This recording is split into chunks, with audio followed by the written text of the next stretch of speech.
02। दोस्तों आज हम फंडामेंटल यूनिट ऑफ लाइफ में आपका मतलब सेकंड पार्ट कंप्लीट कराएंगे। इससे पहले मैंने जो फर्स्ट पार्ट था वो कंप्लीट करा दिया था। उसमें मैंने आपको बताया था कि सेल क्या होता है, सेल की थ्योरी के बारे में बताया था और प्लस में मैंने उसमें सेल स्ट्रक्चर यानी एनिमल स्ट्रक्चर के बारे में बताया था।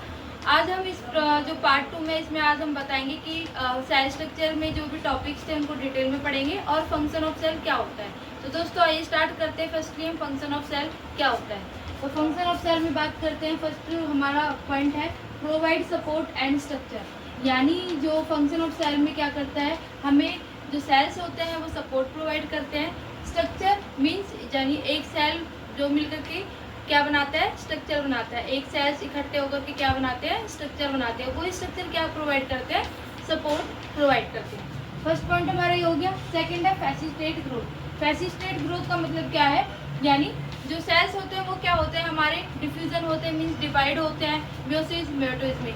लाइक जैसे कि जब सेल डिफ्यूज होते हैं, डिवाइड होते हैं तो क्या करते हैं, आगे वो टिश्यू बनाते हैं, टिश्यू से क्या बनाते हैं, ऑर्गन्स बनाते हैं और ऑर्गन से क्या पूरा ऑर्गेनिक सिस्टम बनाते हैं। इस तरीके से क्या है, बॉडी की ग्रोथ होती है। सेकंड पॉइंट हमारा ये हो गया।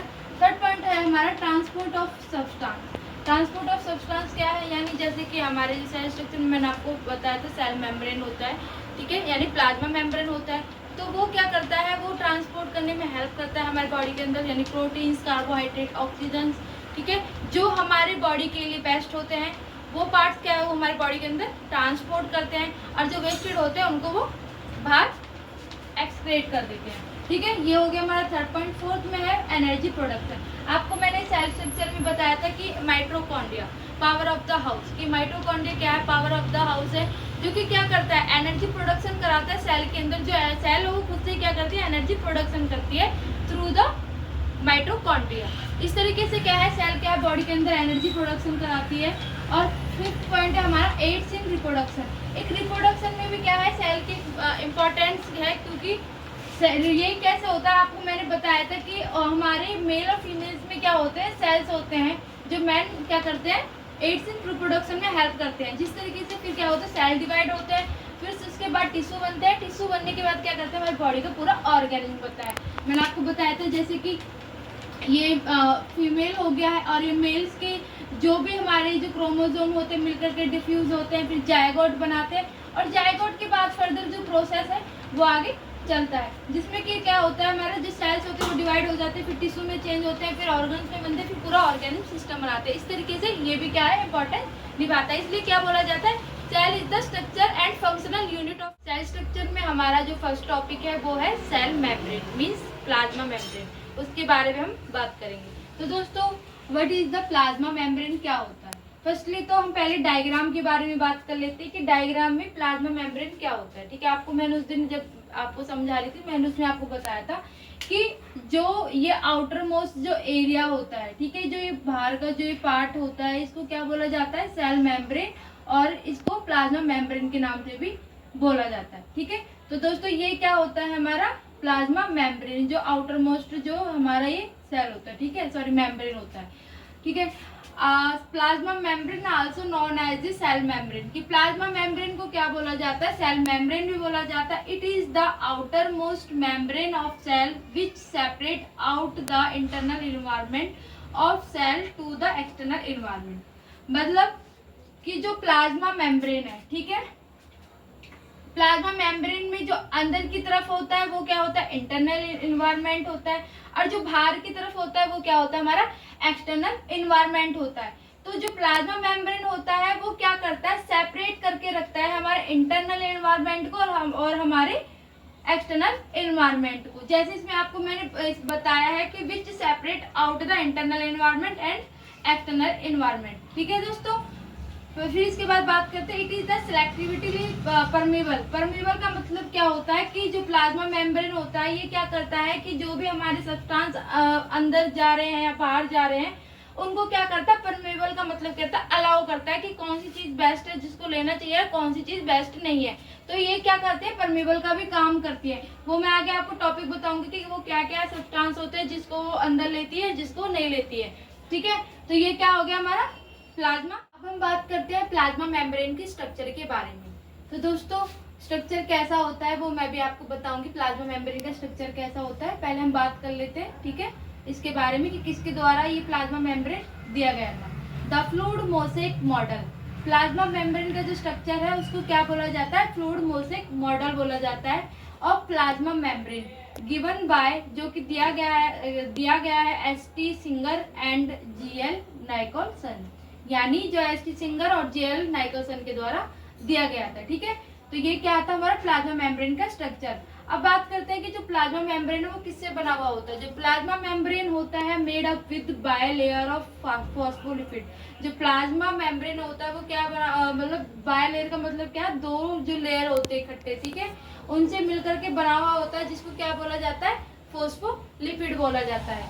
और इसके अगर कंपोजिशन की बात करें, फॉस्फोलिपिड का मतलब क्या है केमिकल कंपोजिशन में, तो केमिकल कंपोजिशन में हम बताते हैं कि जो फॉस्फोलिपिड, नाम से आपको पता चल रहा है कि फॉस्फो का मतलब क्या है, फॉस्फेट होता है, लिपिड का मतलब जो हमारा एक ऑयली नेचर पार्ट होता है हमारे बॉडी के अंदर, ठीक है, वो क्या होता है हमारे बॉडी के अंदर, लिपिड्स होता है और फॉस्फेट होता है। फॉस्फेट और लिपिड को इकट्ठा मिलकर के क्या बनता है, फॉस्फोलिपिड बनता है। अब बात करते हैं, जैसे कि हमारा अभी मैं डायग्राम आपको बताऊंगी, जैसे मैं एग्जांपल के लिए अभी बता देती हूँ कि जैसे डायग्राम में इस तरीके से मतलब स्ट्रक्चर होता है हमारे उसमें प्लाज्मा मेम्ब्रेन में। जैसे कि इसमें ये हो गया हमारा हेड हो गया और ये क्या हो गया, टेल हो गया। जो ऊपर का जो हेड होता है ये क्या होता है, फॉस्फोफेट होता है, ठीक है, जिसको क्या बोला जाता है, हाइड्रोफिलिक नेचर में बोला जाता है। और टेल होता है लिपिड, जिसको हाइड्रोफोबिक नेचर में बोला जाता है। हाइड्रोफिलिक का आपको पता है, हाइड्रो मीन्स वाटर होता है, फिलिक माने लव ऑफ वाटर, यानी जिसमें क्या होता है, वाटर लविंग होता है, ठीक है।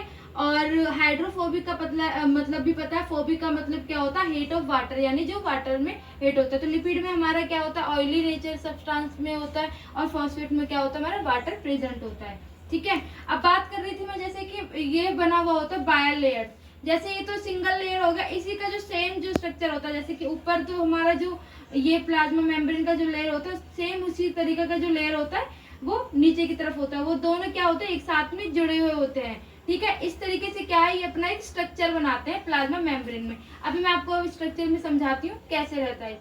ये है हमारा सेल मेम्ब्रेन का डायग्राम। मैंने आपको अभी बताया था फॉस्फोलिपिड इसमें बायलेयर प्रेजेंट होते हैं। मींस फॉस्फोलिपिड आपको बताया था, फॉस्फो का मतलब क्या होता है, फॉस्फेट होता है, लिपिड का मतलब क्या होता है, जो ऑयली नेचर पार्ट होता है हमारी बॉडी के अंदर, ठीक है। जैसे कि दोस्तों आप ये देख रहे हो, ये सेल मेम्ब्रेन का डायग्राम है। इसमें आप देख रहे हो कि ये क्या ऊपर जो प्रेजेंट है ये हमारा फॉस्फोएट है, और जो नीचे प्रेजेंट है ये क्या है, लिपिड्स है। अब मैंने इसमें बताया था कि बायलेयर, फॉस्फोलिपिड बायलेयर मीन्स क्या होता है कि फॉस्फोलिपिड क्या होता है, बायलेयर में प्रेजेंट होते हैं एक साथ में, ठीक है। फॉस्फो और लिपिड, ऊपर भी क्या है फॉस्फोलिपिड है और नीचे भी क्या है फॉस्फोलिपिड है, तो एक साथ में क्या है प्रेजेंट है।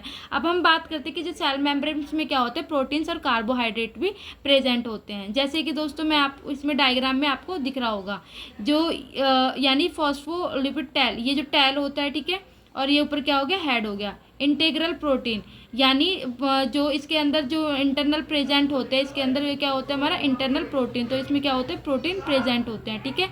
और ये क्या होते हैं हमारे कोलेस्ट्रॉल, यानी मीन्स कार्बोहाइड्रेट्स होते हैं, ठीक है। और ये क्या है ग्लाइकोप्रोटीन। ग्लाइकोप्रोटीन क्यों बोला गया है कि जो कार्बोहाइड्रेट्स, मैंने आपको बताया था कि सेल मेम्ब्रेन में क्या होते हैं, कार्बोहाइड्रेट प्रेजेंट होते हैं। तो इसमें जो कार्बोहाइड्रेट होते हैं किसके साथ में अटैच्ड होते हैं, वो प्रोटीन्स के साथ में अटैच होता है। और आपको पता है कि कार्बोहाइड्रेट को क्या बोला जाता है, ग्लाइको बोला जाता है, इसलिए इसको क्या बोला गया है, ग्लाइकोप्रोटीन बोला गया है, ठीक है। और पेरिफेरल प्रोटीन, ठीक है, जो पेरिफेरल प्रोटीन्स होता है ये भी हमारे क्या होता है अटैच्ड होते हैं, इसको क्या बोला जाता है, पेरिफेरल प्रोटीन। तो ये तो हो गया दोस्तों हमारा सेल मेम्ब्रेन का डायग्राम। अब बात करते हैं कि जो सेल मेम्ब्रेन्स होता है उसके फंक्शंस क्या क्या होते हैं। फर्स्टली तो ये क्या करता है, प्रोवाइड करता है एक्सटर्नल यानी प्रोटेक्शन प्रोवाइड करता है जो हमारे एक्सटर्नल इन्वायरमेंट से, कि कोई भी मतलब जो यूजेबल अनयूज है, ठीक है, जो यूजल नहीं है वो क्या कर सकते हैं, मतलब अंदर एंट्री नहीं कर सकते इंटरनल पार्ट में, ठीक है। इस तरीके से क्या करते हैं, प्रोटेक्शन प्रोवाइड करता है। दूसरा क्या करता है, ये शेप देता है हमारे प्लाज्मा मेम्ब्रेन को, सॉरी सेल को क्या करता है, प्लाज्मा मेम्ब्रेन शेप देता है। दूसरा क्या करता है, रेगुलेट करके रखता है जो भी फ्लूइड्स इसके अंदर प्रेजेंट होता है। तो ये क्या होता है, हमारा प्लाज्मा मेम्ब्रेन का काम होता है, ठीक है। तो दोस्तों हमारा प्लाज्मा मेम्ब्रेन जो है पूरा कंप्लीट हो गया। इसमें मैंने आपको बता दिया प्लाज्मा मेम्ब्रेन क्या होता है, इसके स्ट्रक्चर का बारे में बताते हैं, किसने ये खोज करी थी, किसने इसको बताया था, ये भी मैंने आपको बता दिया, ठीक है।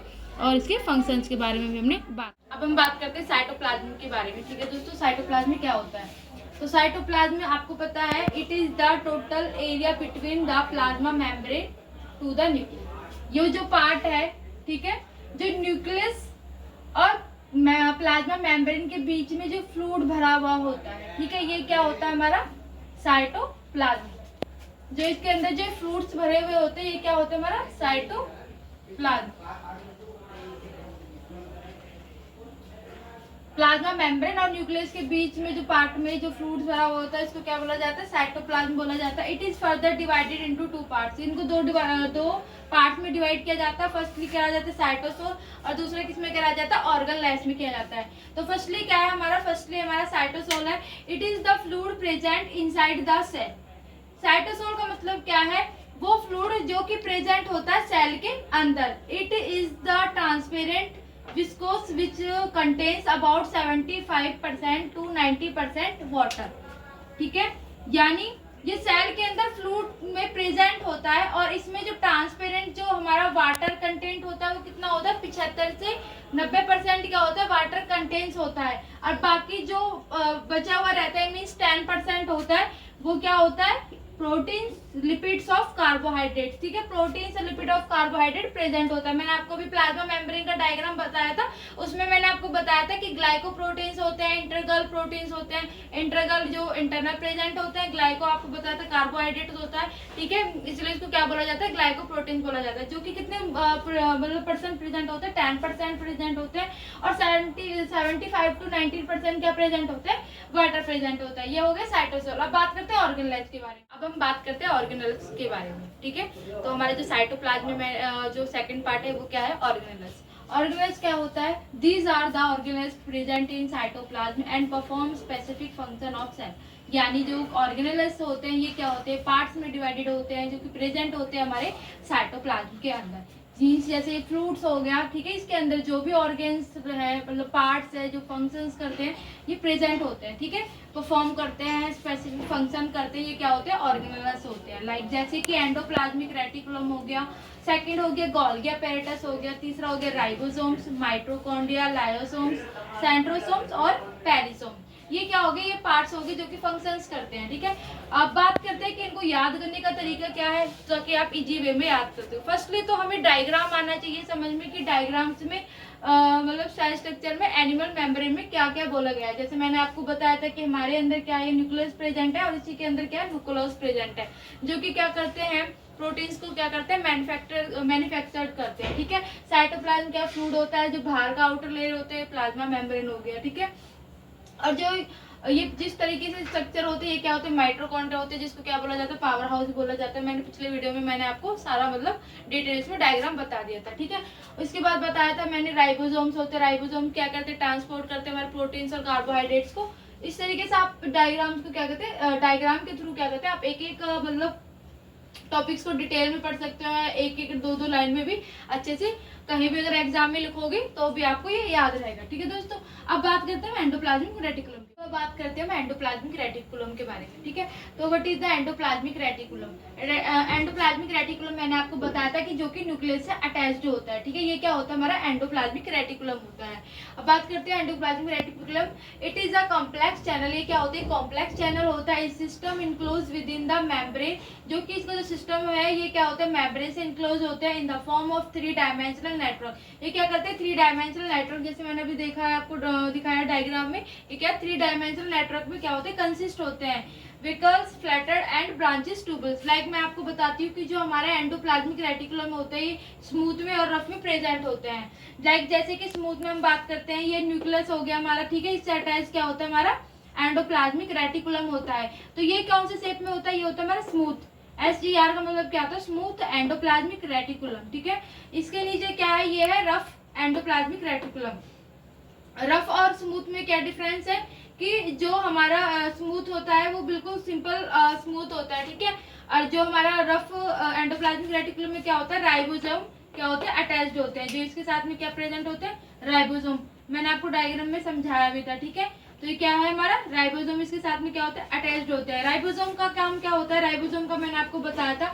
राइबोसोम क्या करता है वो ट्रांसपोर्ट करता है हमारी बॉडी के अंदर प्रोटीन्स कार्बोहाइड्रेट्स और जितने भी जो मिनरल्स होते हैं उनको क्या करता है सेल के अंदर प्रोवाइड करता है। तो ये क्या हो गया हमारा एंडोप्लाज्मिक रेटिकुलम। ठीक है दोस्तों, तो आज का हमारा टॉपिक यहीं पे कंप्लीट हो गया। तो आज मैंने आपको सारा मतलब डिटेल बता दी। बाकी हमारे मोस्टली जो कुछ पार्ट्स है जो नॉर्मली आप खुद से भी पढ़ सकते हो, लाइक जैसे कि गोल्गी apparatus, ठीक है। और गोल्गी apparatus का मेन क्या होता है, ये ट्रांसपोर्ट करता है, जो भी मतलब रिसीव करता है जो भी मतलब प्रोटीन्स कार्बोहाइड्रेट्स आता है और उनको मतलब सेल्स में डिवाइड करता है। ये तो आपको पता है। माइटोकॉन्ड्रिया के बारे में आपको पता है। बाकी मोस्टली पार्ट्स कंप्लीट हो चुके हैं। ठीक है दोस्तों।